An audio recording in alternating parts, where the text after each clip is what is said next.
THC, and hemp has 0.3% THC. One guy asked during the testimony, can you get high smoking hemp? He said, I guess you could, but you'd have to smoke a telephone pole in an hour. So, not likely, unless you want a real bad headache when you get there. You know, I don't even know smoke a telephone pole anyway, when it gets down. All right. Comer started, Jamie Comer, I think that's what made Jimmy Comer so popular, because, you know, you pick a politician that will stand up for something, fight for it, and then ultimately win, even fighting Obama in the federal government. He did that. Charles has come in and changed the thing. He's going to be terrific. We're very, very fortunate to have him. And he didn't change many people. He just went right into it. When Jamie got there, it was broke. It was broke. It took 16 months to check the gas pump when Jamie Comer came in. Now it takes less than 4 to do that. So I'm telling you, we did fix it a little bit, then I did. This hemp thing, this is a field up here of hemp in Winchester, 25-acre field that he's standing in there. And we'll show you this thing as we go through it a little bit. I don't know how it's going to work. Oop. Got something. Carry something up here. Change the. I'm so technology savvy. I guess better have that. Is that supposed to be up there? I mean. It won't, the clicker won't let me do it. So I pointed somewhere else.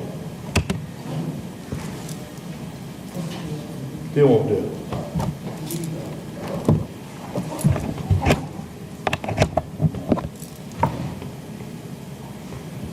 No? Can you punch it for me? Mm-hmm. Will it go? All right, go ahead. There's the THC thing, the difference. If you see the two pictures, marijuana's on the right, hemp's on the left. Marijuana's a little more bushy right there, probably goes out more, where hemp grows up more. A lot of varieties. I mean, there's zillions of varieties. And we got two products, seed versus deal, and some of those seed varieties are really short because we're working after that part of it as we get into it. It won't go. And then here's what I told you about. Exempting us, and what we did, once we put Senate Bill 50 and exempted ourselves, then the Farm Bill came out and says if you're exempted, then you can do pilot projects. And that's kind of what we're in the process. We've had 2 years of pilot projects already. And so we'll go through those a little bit. What we did in terms of that deal, that Senate Bill 50, it put in licenses and GPS and who's under control, and everything now has to come through Department of Agriculture, what used to be the Department of Agriculture, or through one of the universities. In terms of you want a contract and grow hemp, then you have to have a memorandum of agreement with the Department of Ag. What's even changed is we have too many processing people who come in. You really probably need to work through that one of those 24 different processors and contract with them, and then come to us for application and get that thing done. So, all right. 2 products. You got the seed and the fiber. In Canada, 75% of the value is in the seed. Plain and simple as you get into it. And that's the thing. Or both. The most lucrative one we were telling earlier is the CBD oil. Canada oil is the oil that they're doing research on, the seizure medicine and for cancer research. They're saying that stuff. And they're putting, I learned this week, they're putting fences around that because it's so valuable. They're talking $7,000 to $11,000 an acre. Now, will 10 acres flood the market? We don't know. But there's a reason that the guys doing that came from Colorado. The Kentucky, that CBD oil is high when THC is low. When THC is high in marijuana, low in hemp. So CBD oil is high in hemp. So it's interesting. And on the fiber side, there's lots of opportunity. We'll go through some of that. You can kind of see the seed and you see the fiber. All right? On the seed side, all kinds of medications, health, food, cosmetics, lotions. We had a guy come in here from California, paid his own way and testified that he would buy everything we could produce. Canada's gone from 50,000 acres of hemp to 100,000 acres of hemp. We're buying all. Buying basically all. And he says we buy everything we can produce at that rate. I don't think it's ever going to work for biofuels or ethanol. I think it'll be too high. Or if it's not too high, then we can't make enough money to push something else out of the farm bill. You know, I don't try to push out corn, soybeans, we're so used to that, tobacco. Might be some pasture ground, it might be a rotational crop, as we plug it into the system and make it work. On the other side, paper, clothes, textiles. I said when Senator Paul came and testified, he had all his hemp shirts from Canada. And so he was pretty proud of that. Took his coat off and presented all kinds of carpeting, any kind of textiles, construction materials. You got a guy from Montana that's moved in here, putting hemp fiber with concrete in terms of making it stronger, making it lighter, like we would fiberglass. Like we put fiberglass in concrete now, put hemp fibers in because it's stronger and lighter. You take automobile parts. Toyota came to the commissioner's office. I was sitting there when it happened and said, we'd like to look at making dashboards and side panels out of hemp because it's stronger and lighter. Stronger being safer, lighter being better gas mileage. Why not? Makes all the sense in the world when you look at it logically like that. And then bedding. They're saying what we have several projects, like for example, Moorhead. Moorhead fixed their deal, and we were taking the fiber and they're running it through their horse program, and they're saying because we're a horse crazy state, how would it work for bedding, and how is the dollar in, dollar out part of it going to work there? How are we going to do it? Chop it? Maybe in terms of making it work. But the same, it's so dense, but it will take up lots and lots of moisture, and it is really pretty good for odor control in terms of that part of it. All right? Are you telling making paper from hemp versus paper from trees? Yeah, I got that in you way ahead. Oh, of me. I'm That's my best slide. Don't be telling me sorry. before I get there. Because she's already way ahead of me. See, I end up with that one because that's the best slide I got. Here's what we've learned. Is seed bed. I think because you get a fairly deep root system, we don't have a big tap root. This stuff gets, fiber stuff gets 12, 15 foot tall. Plain and simple as it gets. So it does have a good root system that goes about that deep. That's why we think it might be a good cover crop from the standpoint of breaking the soil down. You know, run it through one time. We know, and you guys know as farmers, that plain simple fact is, it's no-till planting, have those roots in the ground, and being able to get more water holding capacity, and all the things it takes to really help that soil do what it needs to do. And we think hemp has a chance. One thing that's interesting about hemp is it pulls heavy metals and toxins out of the ground. They used it around Chernobyl, Russia, around that nuclear plant, to pull out some of those toxins out of the ground. University of Louisville's project, it's what their project is. It's brownfields and filling stations and stuff like that. Well, I had a lady the other day, it's at Fern Creek. She said, Mr. Beeler, she said, when you get all them toxins in the plants, then what do you do with it? I said, well, ma'am, I'm old enough to know it's okay not to know it exactly. But I said, we can burn them, we can move them, we got it, they're out of the ground. We know that. So, interesting. I think we're going to find hemp will probably get fine nutrients deeper in the soil than what maybe our corn, soybeans, and some of those deals that then working on top of the ground a little more might do. Soil types, doesn't have to never be level, but you can't just have it on a rock pile. We thought they were telling that, but plain simple, it's something that's got to have something that can get a root system in the ground enough to keep that stuff from tilting over when you get there. Compaction, if it's too hard, I mean, you can't get the root system in. pH runs all over the board. 6 to 7.2, that just about fits everything we got. We're not in North Carolina. Lots and lots of varieties for both seed and oil. But the problem with the varieties is this. We're dealing with a deal that's been a niche market. There's been any money spent much on it. We need to upgrade on the seed. We need to find the seeds that fit each of the segments, whether it be seed, whether it be CBD oil, whether it be fiber. With me, that's the best. Fits our soil type, no thing. We know in Kentucky, in the early 1900s, 90% of the hemp grown in the country was grown in Kentucky. We still got wild hemp growing all over the creek banks like that. We got one project with KSU, Kentucky State University. I'll give you an example. Nick Carter, who's the county agent in Fayette County, he used to manage a farm in Bergen County. Standing there by the fence road one day, he's full of it. And he said, "Can we help you?" He said, "What are you doing?" And he said, "What are you talking about?" He said, pointed to the fence row. And all the tops had been taken off these big old weeds. He didn't know what they were. And he said, that's marijuana. He said, what'd you do with the cows? He said, the cows eat it. Yes, they really liked it. So, first experience that old Nick Carter had was with that, but it's growing wild. I bet you a lot of the marijuana that we chop down is hemp, because it looks so similar. We don't test it. So that's kind of where we're at. And then we got seed from all. When we first year we got seed from everywhere. We got the very worst seed they could send us, 20% germination. How many of you want a big bag of that? If I give you 20% germination, I need to give you 5 bags. Don't I? To get it done. And then we got 80% germination. We got varieties, they sent us junk. We've gotten better. We've located. We got Cooperative Seed Company who wants to be the supplier for hemp seed. It's in this thing. We've got other things going on. We had these guys that sent the wild hemp seed, what we call heritage seed, Kentucky seed, that are doing projects that we're developing. All right. How do you plant this stuff? Oh, first year, we planted it every which way. We put the corn planter, we socked it in the ground that deep, and never did it. We put it in with broadcast. We no-tilled it. We put it with a grain drill. You know the guy got the best stand the first year? Was a man in Bath County. He had an old grain drill that was so old it had a hip setting on it.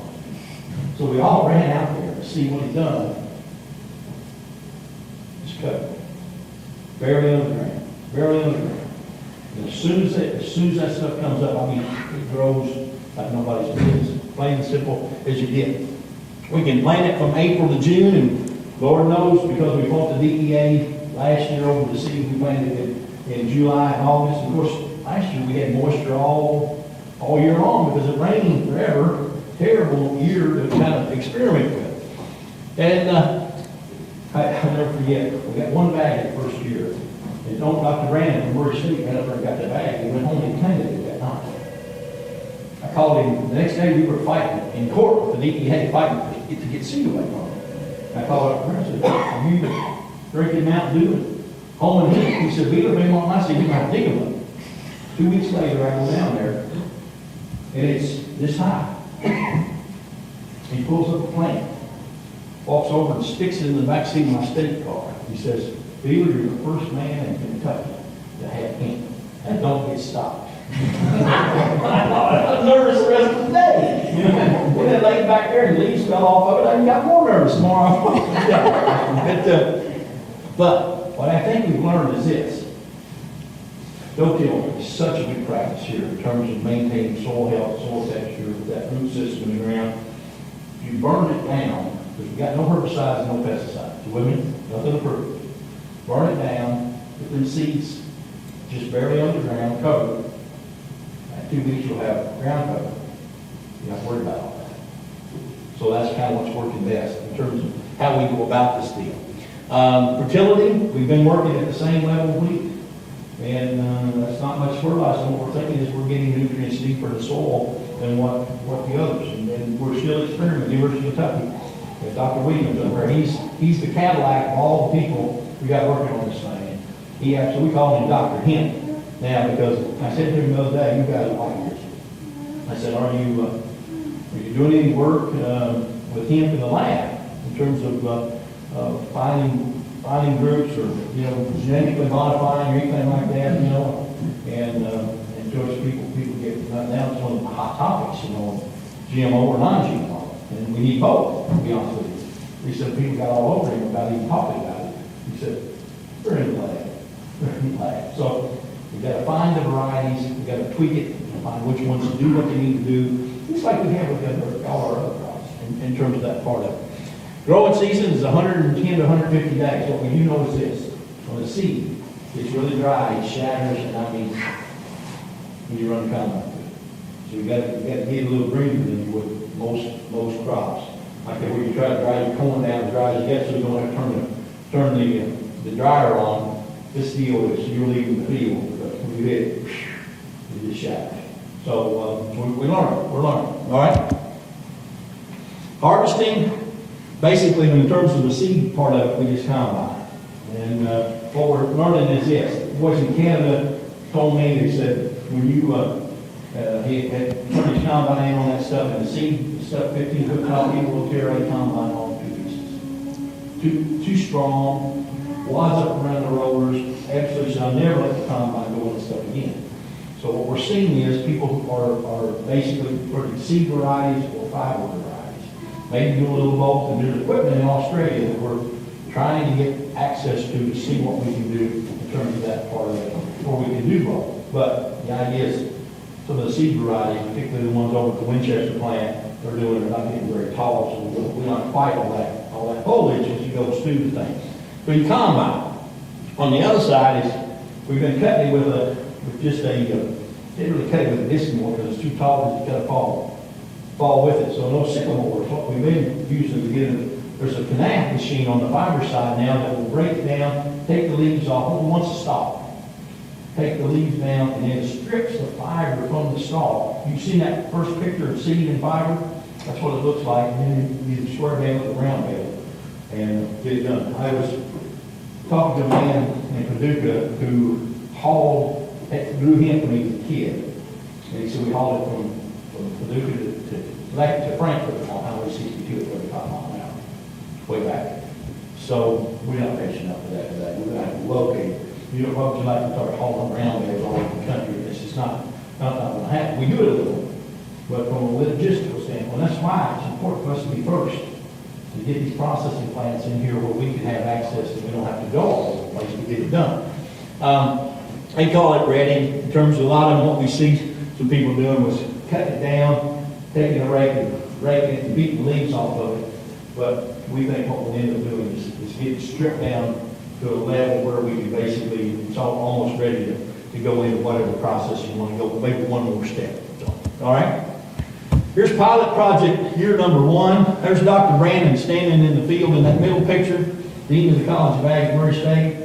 That's the 2-week-old stuff that he's standing in. And that's what it looks like when it first comes out of the ground, and then you can see it as it gets bigger and taller like that. We had 11 pilot projects, 6 universities that were doing projects that first year.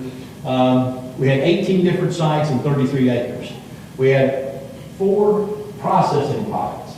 We had the folks who come from Colorado to do the CBD oil. We had folks like Dr. Brandon, for example.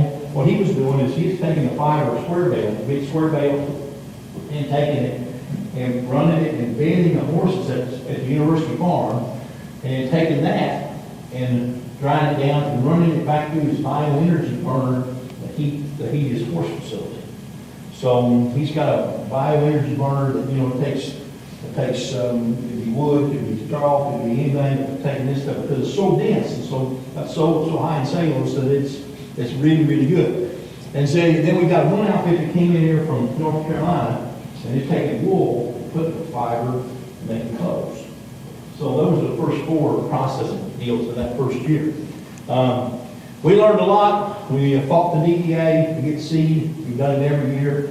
Now we know this year we've already got the application process done, because if you want to go hemp, what we got to do is we got to have your spot, you located, your GPS, where you're going to do it before we can see. And that's not anything to do with anything with government. Government getting in the way. Republicans started in Kentucky, Democrats in charge of the DEA, and so what do? You fight. You fight them every step of the way. It's ridiculous. It's ridiculous, but it's what we have to do. So, here's pilot projects. What UK's doing is they're looking at dollar in, dollar out. One thing this thing won't work, this is make you guys money. It's got to be profitable like that. One thing we've learned from the second year is seed production was as high as 1,600 pounds on the highest one we had. Most of them average probably 1,000, and we're looking at somewhere in the neighborhood of 50, 60, 70 cents a pound per seed. Figure it out. 1,000 pounds, $700 an acre. Your fertilizer wheat levels, it's fine. So where we're at. KSU is working up with the wild hemp seed. EKU is making fuel out of it and taking and burning it. U of L, we talked about the toxins in the brownfield. Murray State bedding, bioenergy, Moorhead bedding. Western is doing the pesticide herbicide. The bugs can get it a little bit, and the weeds will take it. The if you conventional till, and you've got no herbicide, and this stuff, and you don't have moisture, when you put those seeds in the ground, we know we gotta have moisture that first week, in terms of it to germinate. If you put it in the ground and it's dry, it'll lay there until it gets moisture. That's just the nature of the beast. And so, what happened is, we get ahead of your hemp, you got a problem. As simple as it gets. Year two, 326 applications. We approved about half of them. We had one lady that told them earlier, and she put in an application for 3 plants.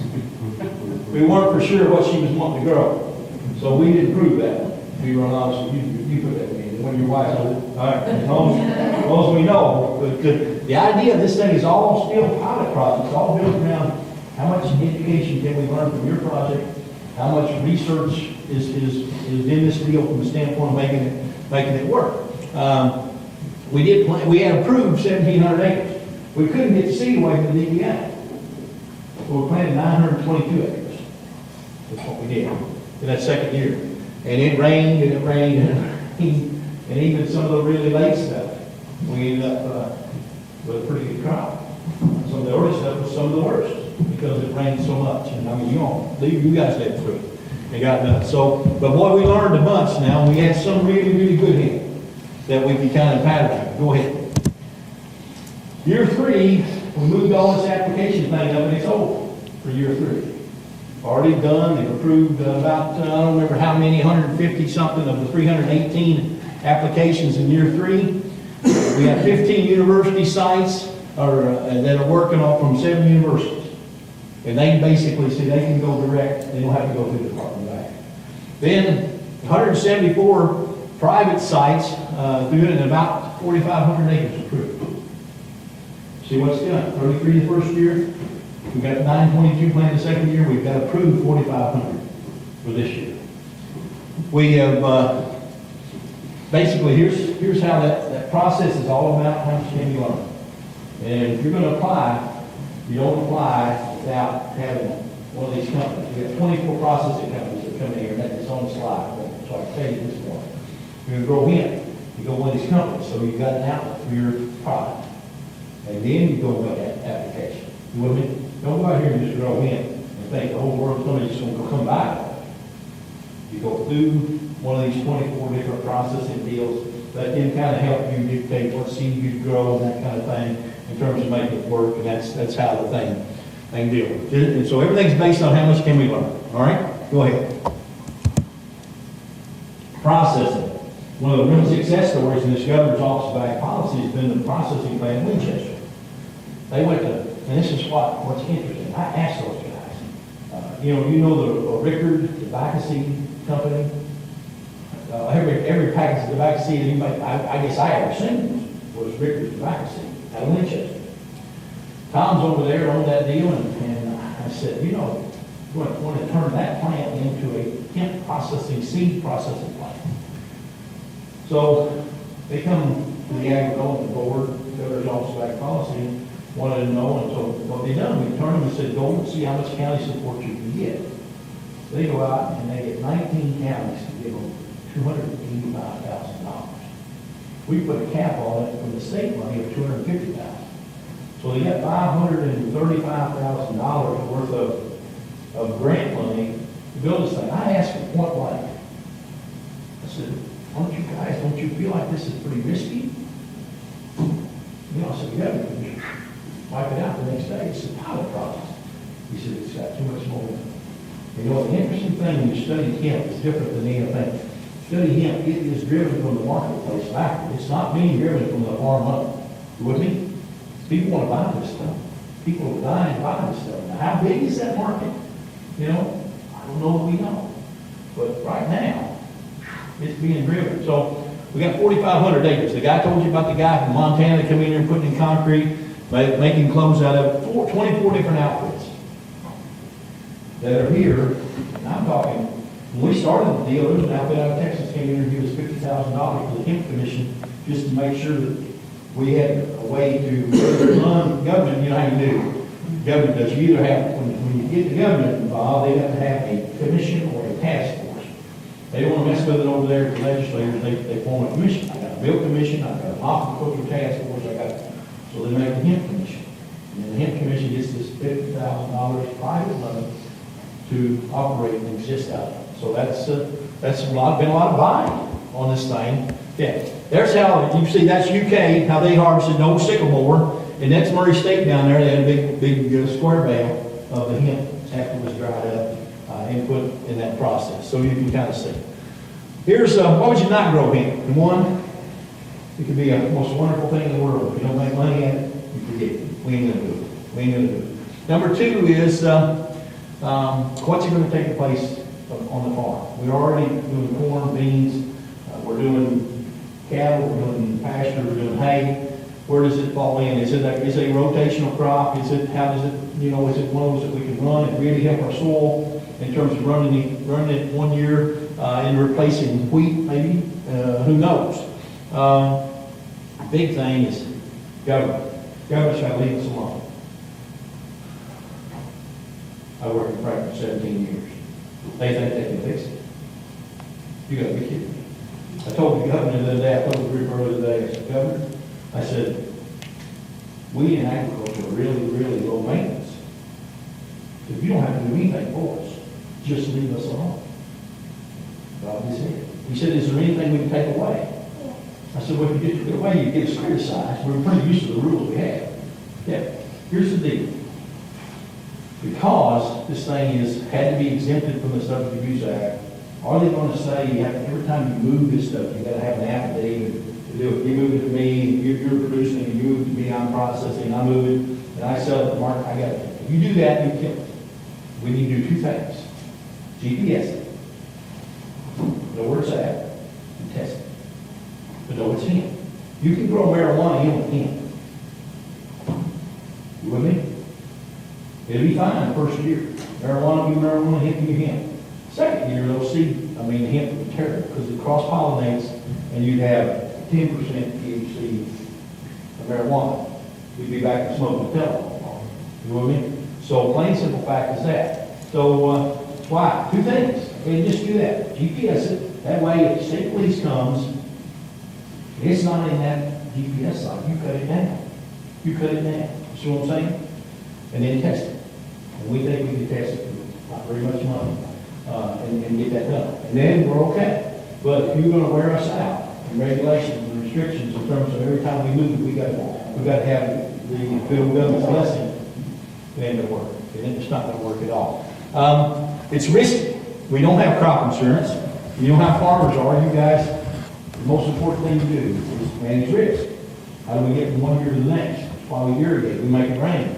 That's why we have crop insurance. We protect ourselves in the year when it doesn't rain, or rains too much, or whatever. That's what we do, and we've got that security. And in the marketplace, plain and simple fact is, if we're going to make paper out of hemp, you got to value your way into that market.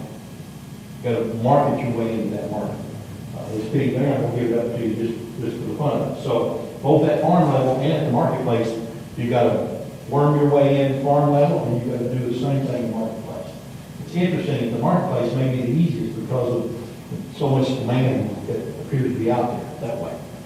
And the fiber, we believe that the processing for the fiber, because it's so big and so bulky, hanging around there with a big square bus, it needs to be located. And that's why it's so important that Kentucky will be first. You know what? When all the ag commissioners have their call, what we call NASDA, guess who gets all the calls on him? We're doing it first. We're doing it first. So, wouldn't that be nice? Be first. Here, I just covered that. Go ahead. Here's my best slide. Don't Carrie mess me up. 1 acre hemp will produce as much paper as 4 acres of trees. It takes 150 days to grow hemp. It takes 20 years to grow the trees. You hear me? Commissioner Comer, 6 weeks ago, was in Washington, D.C. You know who was talking to me? The Department of Treasury. Talking about printing money on hemp paper. You know what the Declaration of Independence was printed on? Hemp paper. So it is a unique product. You can make anything out of it. You can make anything out of it. From side panels on cars to closed, I mean, it's really, really neat. The one question, we know if it's 1,000 pounds of seed a day for 70 cents, that's $700 tank, we're fertilizing it at a rate of wheat, then you have a chance. If you make 1,600 pound acre, you're doing better, just like any other crop. On the fiber side, we do not know yet, and honest. We're seeing somewhere between 2 and 6 tons of fiber. What's that worth? And I'm sure that's varying much by where you're going. So we got lots to learn. The one thing we know is that we don't know. And that's why we're doing pilot project. But we got to get big enough to show enough scope to say this thing's got legs. This thing's got legs, and I think it does. 2 years ago, I would have been, when I never ride things. Duty taking, I don't ride things. I'm on the farmer's side every time. But you're skeptical about anything that's coming down the pipe. The great thing about this one is it's driven from the marketplace. The demand from the marketplace is uniquely high. And then one thing about it, we know we can plant grower stuff. So in the end, it's our soil type. We grew 90-some% of hemp in the early 1900s. In this United States, it's right here in Kentucky. Plain and simple. That's why we got so many.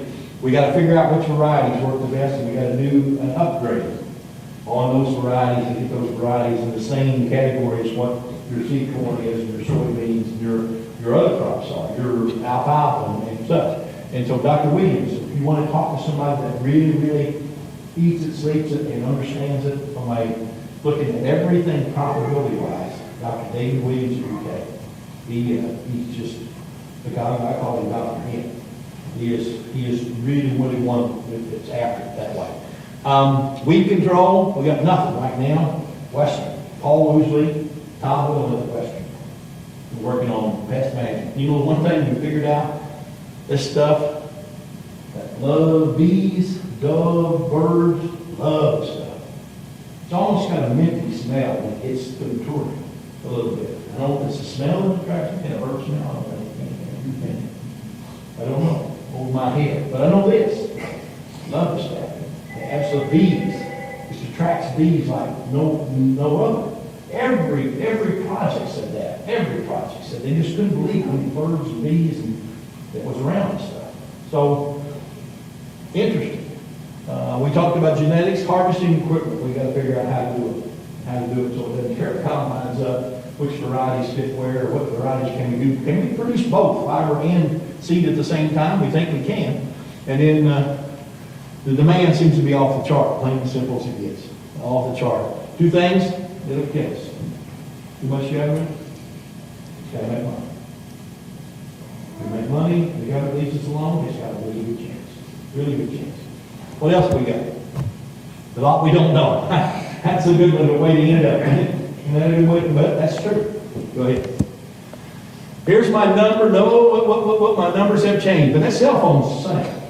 I work now for the governor, where I did work for the commissioner 2 weeks ago.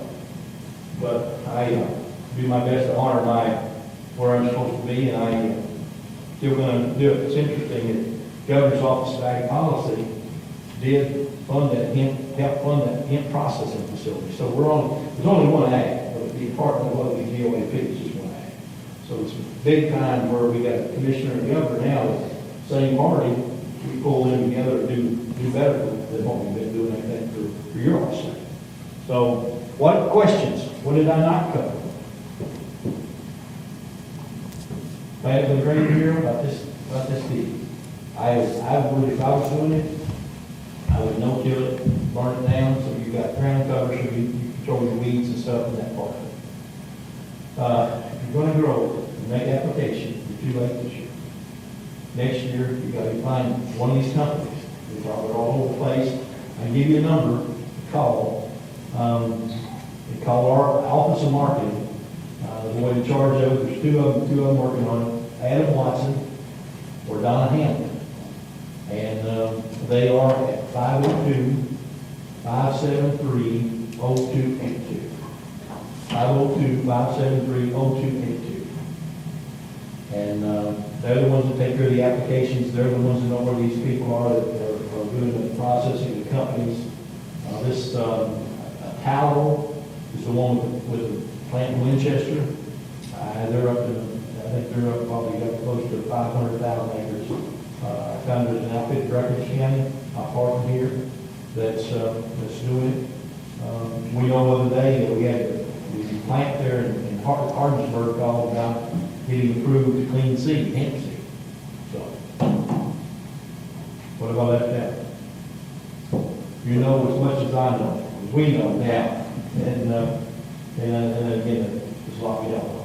Would you say Adam and Donna? Adam Watson and Donna Hampton. You get the number? 502 573. 0282. And it apologize when it's a switchboard thing. You know, when they ask you what you want, all the smart alex. And then they ask them, what do we get away? Of course, they do away with that switchboard stuff. Talk to somebody about that, from old school, can help. What else? Questions?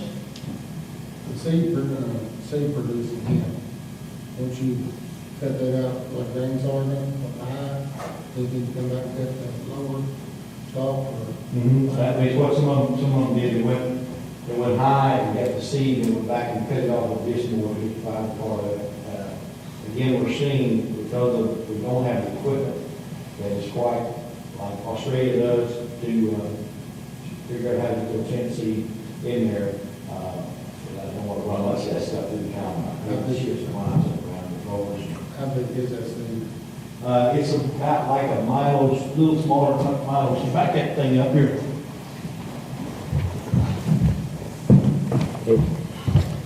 Get my eyes out.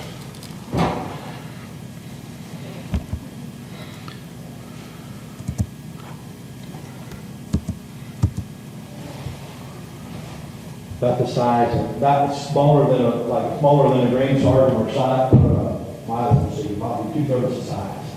That tell you something, a very big seed. You know what I mean? I'm gonna tell you, when you hit it with that combine and it's dry, you got lots of it in the field. We just didn't know, we didn't know, you know? So, gotta be a little greener when you pluck it. Cut it green and then winter off and fresh winter off? Rake it, beat it up. Or if we can get this snap machine that goes in the field, it takes it, strips the leaves off of it. Here it takes the top deal and breaks it down the pipe. See how that looks over on the right? That's like after it's been run through. Then you can roll it up this way. Have they contacted anybody in Canada about how they harvested? Boy, we called everybody in the world, you know, in terms of, them. This, like the seed in, like the Winchester outfit is tied to the Canadian outfit for seed production. So, equipment wise, you see, here's the trouble. How big can this industry be?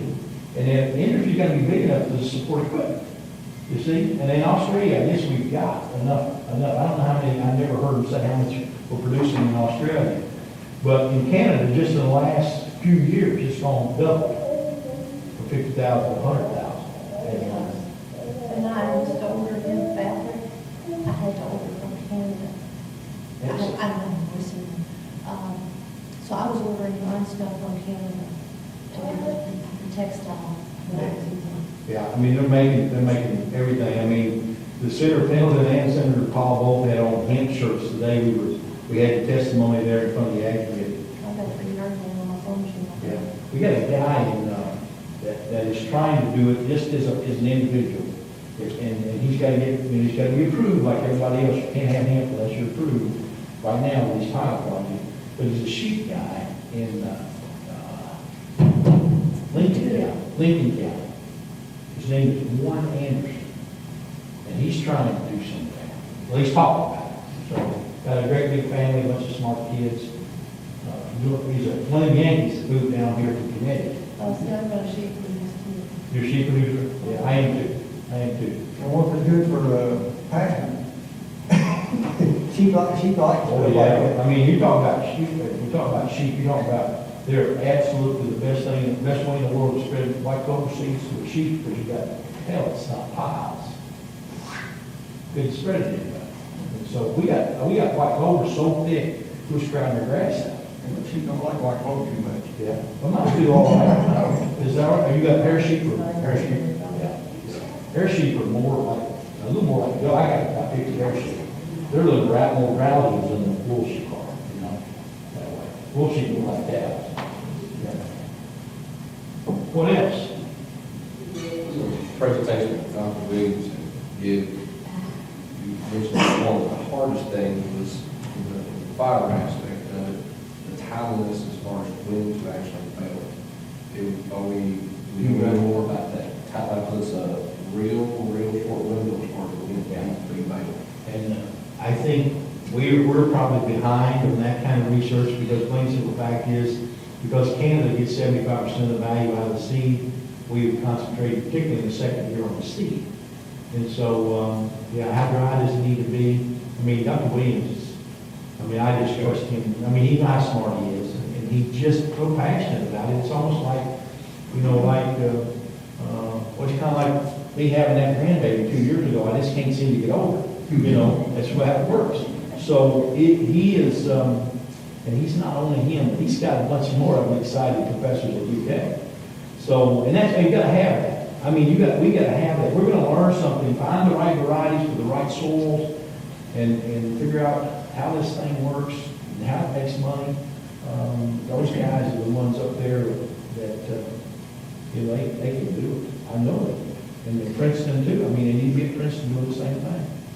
So, yeah, what that last thing say, it's a lot we don't know. And, it's okay when you're 60 years old, you know it's okay not to know. But it's not okay not to try to learn. I'm on that. Yes, ma'am? Are they extracting the oil from the seed Yes. And from the plant. and from the plant? Yeah, we get the CBD oil, the way I understand it, squeeze the whole plant. And then we get oils and all the cosmetics and lotions, even the health food stuff, hearts coming out of the seeds. It's pretty lucrative what you can do with the seed deal. It's just, I was speaking in Webster County the other day, and this little girl came after I got done, and she said, Mr. Beeler, she said, the only lotion I can use that won't break my skin out is hemp lotion. I said, where'd you get that? She said, at the health store. I said, what did it cost? She said, well, it's a bottle about this big, $12. It made me grin. I'm thinking these old farmers will make some money. I'm for that. You ever known me to be for that? It's interesting. It's an interesting time. Not only hemp, but we've done projects, I told you earlier, with chia, with sumac, with goldenrods. What might we be growing in 20 years, 30 years from now? And I do think hemp has an opportunity. What do you think? When you talk, Dr. Williams, as a rotational crop from the standpoint of soil health, I think it's potentially got a shot. I think the potential, the biggest problem will be the government red tape, the biggest obstacle. Yeah. Will they leave us alone? And just like I told the governor, I said, Governor, we're low maintenance. We don't want you to do anything for us. Just don't do anything to us. We probably already covered this, and the small for the person in the room. But well, hill ground, does it need is it comparable to corn or soybeans, where hill ground doesn't produce like good ground? It was initially sold as that, but the thing about it is you've got to have some kind of soil type to get your root system down where that stuff can stay up.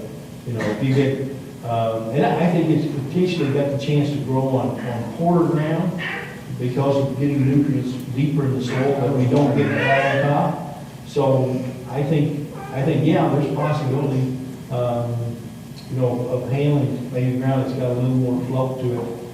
We'll never recommend, we're to the point that we're such good stewards environmentally of taking care of the land that anything that's got a bunch of slope to it, we just need to run high-priced cows on there. Yeah, right. and not tear it up. But I think, on some of these hay fields, it's good, it's just rolling, and I think it's got a really good shot there. I think it's got a shot to sub in for wheat as a rotational crop, or beans later, in in the season. So, be interesting to see in 5 years what we've got. But don't, now, let me tell you, don't go out here, make application, go through one of these companies. Get one of these companies and then make application once you've made the contact with them. But you just go out here and grow it yourself, and just be yours. I guess the reason I asked that question, if someone's raising, growing corn on good ground and making, you'd have to make a lot more money to switch, right? Or you'd have to have an alternative. It just depends now. Look here, we put $500-600 an acre in corn, and we're getting $3 and something for that corn. At even 200 bushels an acre, that's 600 some odd dollars. We make more money growing hemp. Well, That's it. I mean, this year, last year, you know. You need to make more. So we're so equipped.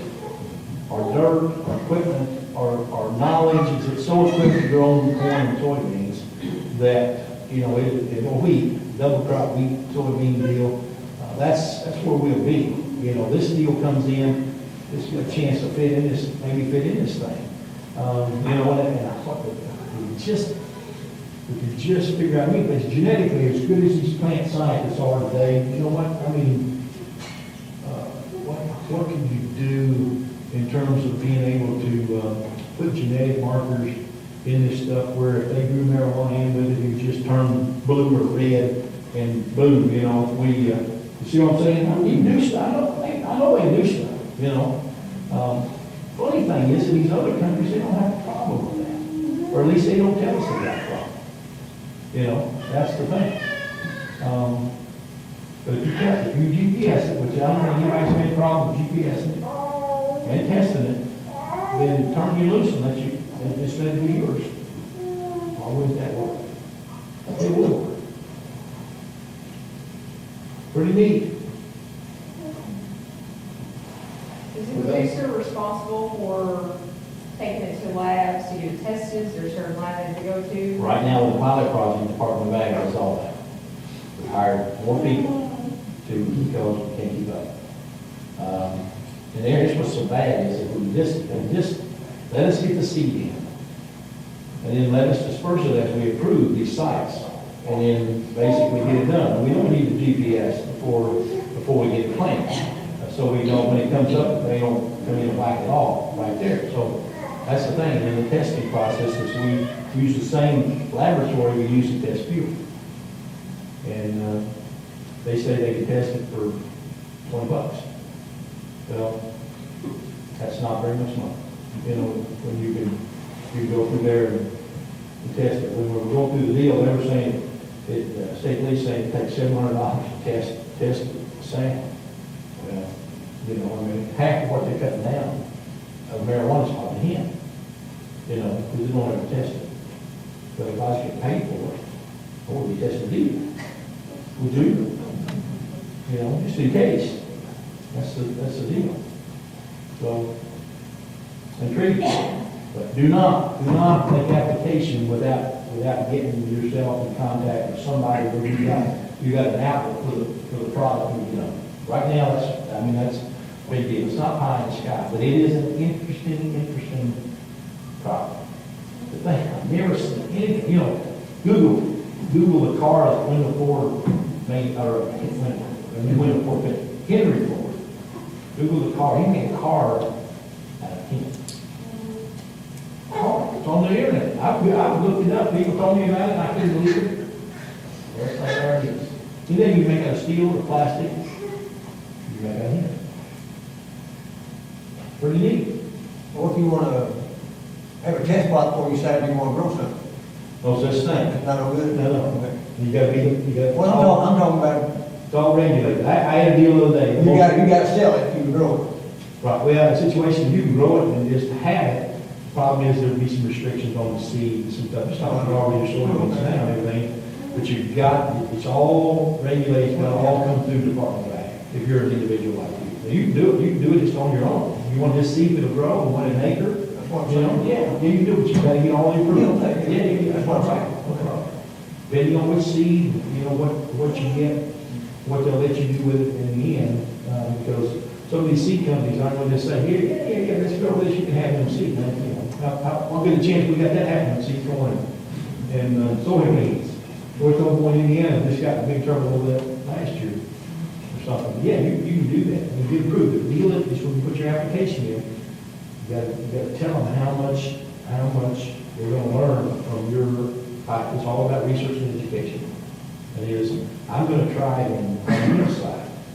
You know, Well, I got a lot of work around. and that's the thing, we got try it on that kind of ground, that's what we wanna know. Can we do what you're asking, you know? And, it's tricky.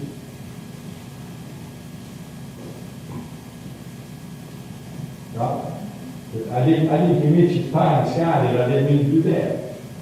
It's a crop. And right now, strictly experimental things. But I don't know, we grow. You see that, look, I thought this deal with Comer.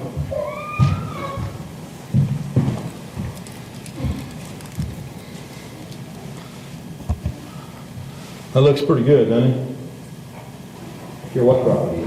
If it's corn or beans or hay or whatever it is, it looks pretty good. One with the way that stuff's growing there, has anybody tried cutting it, cutting it at that stage and letting it sucker back out, cutting it again? The name, I don't know if it suckers back that much or not. Most everything that comes back as a result of the seed falling back to the ground. It's an annual crop. There is, I think, a lot of the, like this CBD oil, they press that stuff when it's a lot younger stage, you know, and so if they do it when it's green like that. Don't know the answer. Well, you're talking about the harvest loss, will it come back volunteer like we, beans or anything else? It'll come back to new seed. But You go through and you hit it, and it's too dry and seeds scatter everywhere. When they hit the ground, all you gotta do is cover. They come up just about like a clover seed, you know. So then what do you do with it? No comment. I don't know what you do with it. If this gets going and you get past all the government regulations, so on and so forth, it'll be free market, you can raise 10,000 acres, you can raise 100 acres, it's not gonna be regulated like tobacco was for years. I mean, allotments and all that, or you think. I think because it's part of the cannabis thing, I wish we could do that, but because it's part of the cannabis thing, and you grow marijuana with it, I think there's a good chance it'll always be GPS and tested. But how much? I mean, do you be regulated on how much you can? I think if I grow up, I mean, I would hope and be nice in 3 or 4 years if we're 50,000 acres. It's probably like tobacco, you don't have contract, you're risking growing. Yeah, I mean, it's a little bit, you know what it reminds me of, a little bit when we were on acreage in tobacco. A little bit, you know how we had to go and have cut one down on the corner, knew where it was. I mean, the only reason GPS it is that basically it looks too much like marijuana. So you GPS it, if it's your GPS, it's okay. If it's not, cut it down. And then the other part is test it. Make sure that it's, and we have varieties, if we got varieties that go above that 3/10, we can get rid of them varieties. You know what I mean? That's what we gotta do. We gotta find those, do it. And I'm thinking that you gotta be able to, there's gotta be genetic, some way genetically that we can distinguish if they're growing marijuana in with the hemp. Once the seeds come back, do you cut it before the seeds come out, or you wait to cut it after the seeds come out? Most of the time, you will, and most of the time, you combine the seeds and then come back and cut it. I'm talking about just one for him. Just for the seed? No, for Or him. just for the fiber? Yeah, you can cut it early, or like we talked about, we're not sure, we know exactly, how dry, the moisture content, and how, when it is the best for certain things, like, it may be different, you know, things for the concrete stuff versus the closed stuff versus the other stuff in terms of what stage of maturity do we cut it. When the seeds come out, you keep rolling around, and you ain't gotta keep eating. Yes. They gonna be wanting to come around and checking out all that. They at least like come in and cut it down for you. That volunteer crop the second year. Yeah, like if I do what I want, I don't want to see that and come back next year. I think, I think it is when you get ready to put that crop, you run it 1 year, or when you come through with a good old roundup and burn it down, it'll be gone. It's like everything else. Starting to damage the Johnson Johnson grass there. Yeah. The Johnson, get the Johnson grass and the volunteer help the same thing. Your farm machinery, I think, is huge too, you know, how expensive, you know. Right. Do we need a $300,000 or $400,000 piece of equipment to harvest it like a compact, you're going to be. Or do we see, well, you know, what I think probably is we'll see clumps of hemp being grown with shared equipment. You know, and that way we get one of these machines, like these canal machines, that will strip that stuff down to fiber level, everybody uses, you know. And the old good old governor's office of ag policy through their shared equipment program, put one of those, if you're a group in McLean County, put one of those right here. Yeah, that's, you see what I'm saying? I mean, that money so that tobacco money that I'm in charge of now is meant to help farmers. That's what, how can we, you guys need to help me. How do we make that stuff have more impact? You know, it's been terrific. But how can we help the community more? How can we do regional projects? How can we do groups of farmers? You know, that's the thing. It takes a certain machine, and we can buy that machine, and people lease it or rent it or just use it. You see what I'm saying? At a minimal cost. I can't afford for 150 round bales a year. I can't afford to buy a round bale. Plus, I don't have time to run it anyway. So what do? I had my neighbor bale it for $7 or $8 a roll, and that's $800 or $900 or $1,000. That's a long way from that $20,000 or $30,000 bale. Take me 20 or 30 years to pay for a baler, and George just going to pay for it. We have to have another. So and that's the same thing I think we do with this. The thing is, we got to find the equipment that works. And we hear the Australians have got it. So, what else? What do I leave out? Of all the talks I give, this is the one that I tweak the most, because it changes almost every week. Changes almost every week. You learn something, and as soon as I learn it, I want to give it to you. You know, an idea. That's going to do any good if we know it and we're not sharing it with you.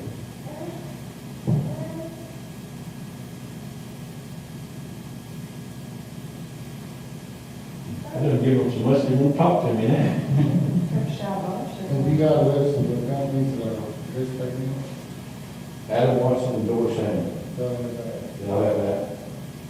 I'm trying to get in on that committee that you're sending to Australia to check out the equipment. Do that. I'd love to do that. When you get on that committee, let me know. Hey, I think the governor needs to appoint me to that. He just appointed me to one. Don't forget me, right? You put me in the hot seat, at least he can do is let me go check that out. That's the only place